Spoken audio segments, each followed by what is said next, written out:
I'm concerned with Ryan Poles, is what it really is. I mean, has he ever proven himself out of the doghouse? Like, You know, for anybody, really? dude, maybe he's good at scouting talent, David. And maybe he does need the coach to tell him what he wants exactly, and maybe he will go out and find that exactly. And when Eberflus was here telling him I want this, and and the guy was about to trade up for Rome. I'm very skeptical on all that. Dude, you just had Brisker walk. You think you're going to sign Javon Dexter? He's going to walk. Sorry, people. He's going to walk. Zach Pickens? You got Shamar Turner? You got Kyler Gordon? These are all second and third round picks that it's about to be Jaquan Brisker's left and right. Like, that sucks, man. We're going to be paying for that stuff. And what are your first round picks as Ryan Poles right now? You got Caleb Williams, which was a layup. If you didn't take Caleb Williams, you would have been fired. Like, regardless of how good Drake May came out or Jaden Daniels came out, if you didn't take Caleb Williams that draft, you were probably going to get fired.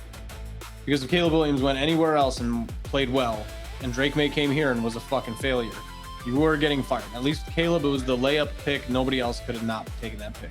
Guys, We have plenty of videos of trading back and all that stuff. Everyone, we are just two friends that talk football, right? Our very first show, we had Swifty on with us, and we were just kind of talking. And you were telling Swifty, like, dude, I think Justin's got 1 or 2 more years. You laid it out situationally. You're like, you're gonna have a top 10 pick, and you have Carolina's pick, which is probably gonna be a top 10 pick.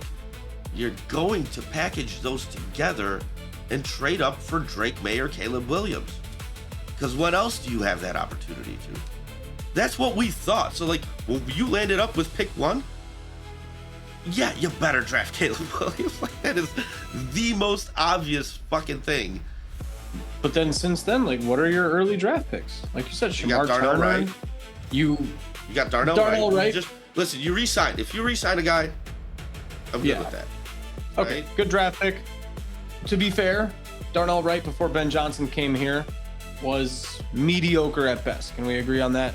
He was a mid-level right tackle.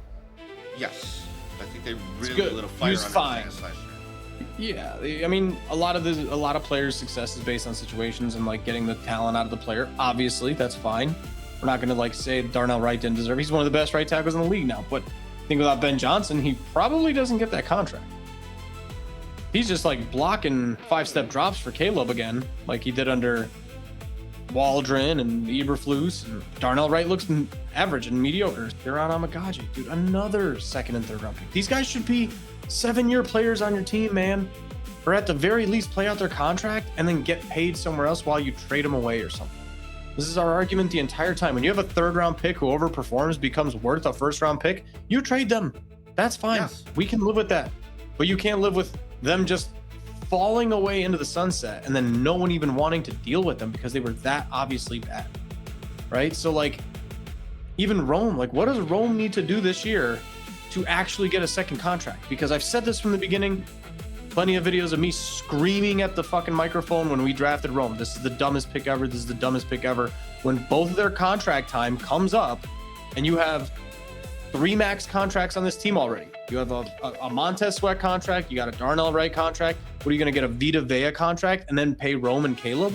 This is mathematically impossible. So like, you know what I'm saying? Like if both players are equally good, he's got to have 1,800 yards. It was a bad attempt at a joke. I'm sorry.